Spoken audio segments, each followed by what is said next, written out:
ওয়েদারের অবস্থা দেখেছেন বন্ধুরা, পুরো মনে হচ্ছে পুরো আকাশটা ভেঙে পড়বে, এরকম কালো করে এসছে।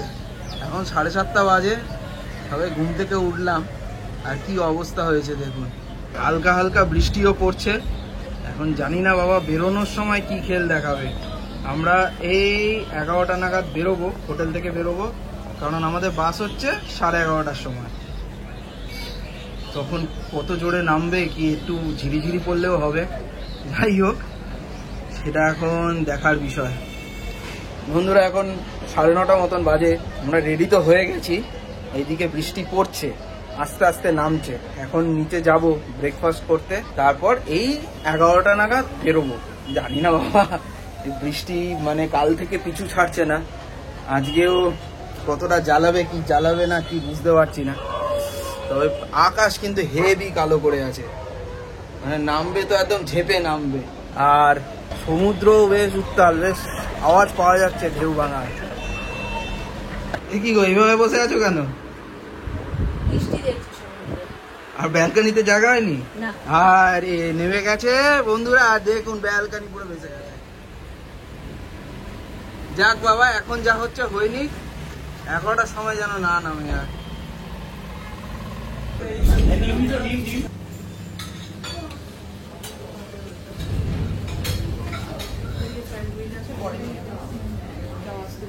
মিমি শুধু পাস্তা ব্রেকফাস্ট আছে, আর কিছু খাওয়াবে না? আচ্ছা, আর তুমি কি কি নিয়েছো? আমি একটু পোহা, আজকে খালি চেঞ্জ হচ্ছে পাস্তা আর পোহা, এই দুটো খালি অ্যাড হয়েছে যা দেখলাম, বাকি সব কালকের মতো নিয়ে আছে। আর লুচি আর মিষ্টি। হ্যাঁ বন্ধুরা, বাস আসার জন্য তো সময় আছে, 11টা নাগাদ বেরোবো যেমন বলেছিলাম। তো তাড়াতাড়ি ব্রেকফাস্ট হয়ে গেছে, তো এসে সি বিচে বসে আছি, আর তুলকালাম ঢেউ আসছে, মানে মারাত্মক। এই দেখুন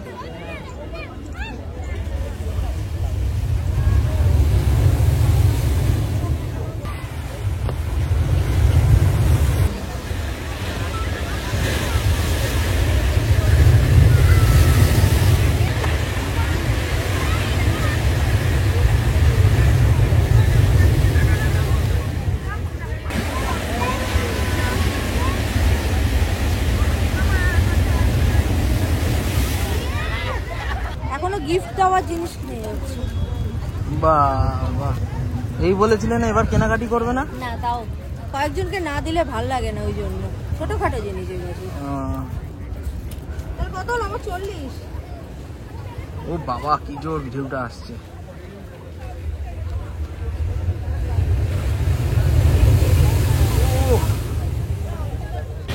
তো বন্ধুরা, এখন এই 11:15টাই বাজে পুরো।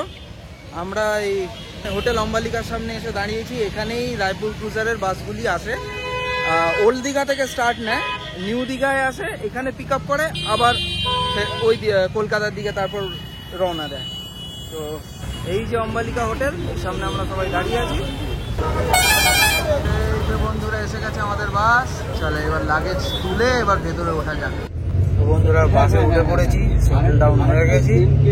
বাসও ঠিক টাইমেই ছেড়ে দিয়েছে, 11:30টাতেই পুরো ছেড়েছে।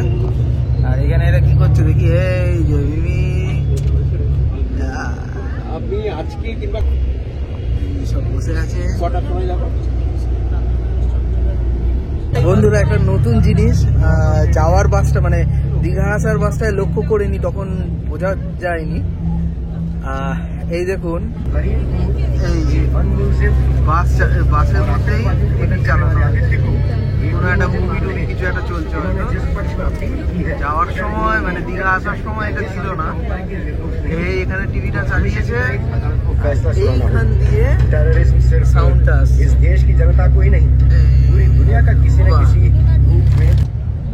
বন্ধুরা কাঁথি ক্রস করে গেছে, বাসের ভেতরটা বেশ ঠান্ডা, দেখতেই পাচ্ছেন। সব ঢাকা ঢুকা দিয়ে বসে আছি, আর সঙ্গে দিলাম একটু লেবু চা।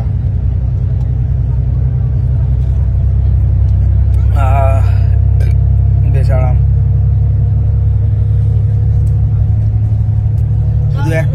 শুধু একটাই দুঃখ রয়ে গেল, বলো? হ্যাঁ, নিচে তার চপ আর এবার খাওয়া হলো না, পরের বার খাবো না। এখানে একটা ব্যাপার হয়েছে, বাসে করে তো প্রথম যাত্রা আমাদের প্রায় সম্পূর্ণ হওয়ার পথে, এখনও অনেকটা ডিস্টেন্স আছে।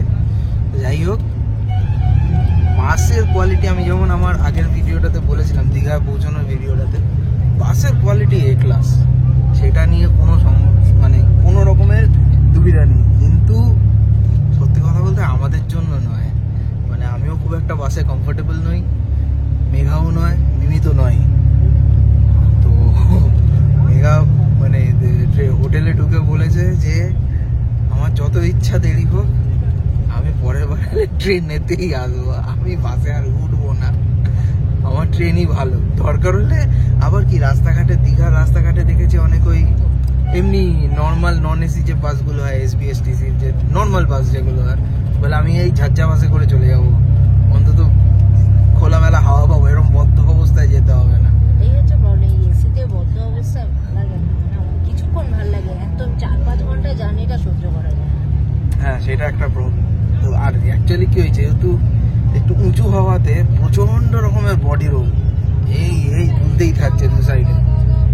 কিন্তু এমনিতে কিন্তু আমি বলবো যে যারা বাই রোড ট্রাভেল করতে ভালোবাসেন বা করতে পারেন, তাদের জন্য কিন্তু বাস বেস্ট, খুব ভালো অপশান। আমার কিন্তু হেভি লাগলো জিনিসটা।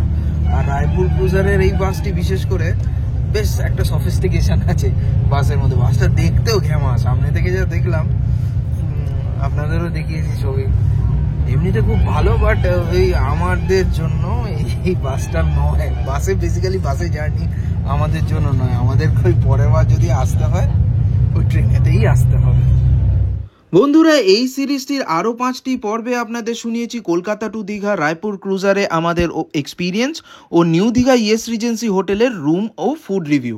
ভিডিও ডেসক্রিপশনে লিঙ্ক দেওয়া আছে, অবশ্যই দেখে নেবেন। আর এখন আমরা পৌঁছে গিয়েছি কোলাঘাট, এবার মধ্যাহ্ন ভোজনের পালা। আর এই হচ্ছে আমাদের আজকে মধ্যাহ্ন ভোজনের থালি।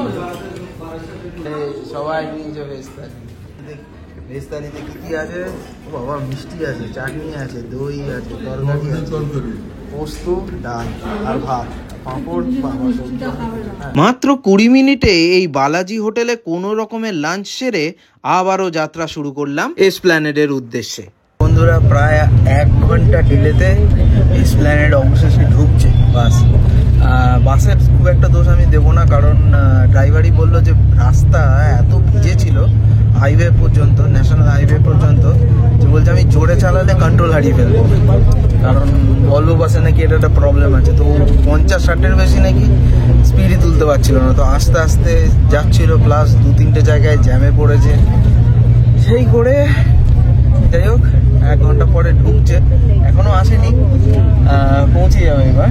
10 মিনিট, হ্যাঁ 10 মিনিট মতন আছে। ওই যে দূরে হাওড়া ব্রিজ দেখতে পাওয়া যায়। আমরা এখন দ্বিতীয় হুগলি সেতুর উপর দিয়ে যাচ্ছি। আর মিমি তো পুরো জার্নিটা ড্রাইভারের পাশে বসেই চলে এলো। ওখানে বসে বেশ মোড়া ছিল পাতা, ওখানে বসেই কাটিয়ে দিল পুরো জার্নিটা। যাকে এবার বাবা কোনো রকমে 8 নম্বরে নামতে পারলে হয়। আরেকটা বিষয়, যে কারণে আমাদের মেনলি বাস করা তাম্রলিপ্ত, আজকে তিনি 5 ঘন্টা 41 মিনিট লেট, মানে 10টা 35-এরটা 5 ঘন্টা 41 মিনিটে 7 ঘন্টা লেটে নামালো, আমি তাম্রলিপ্ততেই যাবো। বলছে আমি আর বাসে যাবো না, ট্রেনের এসিতে বসে আমি ঘুমোলেও শান্তি, সে 7 ঘন্টা আমাকে লেটে পৌঁছে দিই।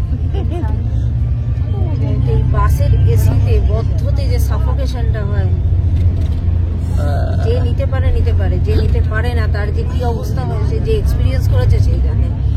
হ্যাঁ, একটু কষ্ট করে, আমারও কষ্ট হয়, আমিও ঠিক পারি না। যাকে ওভারঅল একটা এক্সপিরিয়েন্স হলো, এই আর কি। সকাল সেই 11:30টায় রওনা দিয়ে প্রায় 5.5 ঘন্টা যাত্রা সেরে অবশেষে এসে পৌঁছলাম আমার চেনা শহরে। যাত্রাটি যে বেশ স্মরণীয় হয়ে থাকবে তার বলার অপেক্ষা রাখে না। আর এরই সঙ্গে শেষ করলাম আজকের ব্লগটি। খুব শিগগিরই আপনাদের সঙ্গে দেখা হবে এক নিরিবিলি নির্জন দ্বীপে, সুতরাং সঙ্গে থাকুন।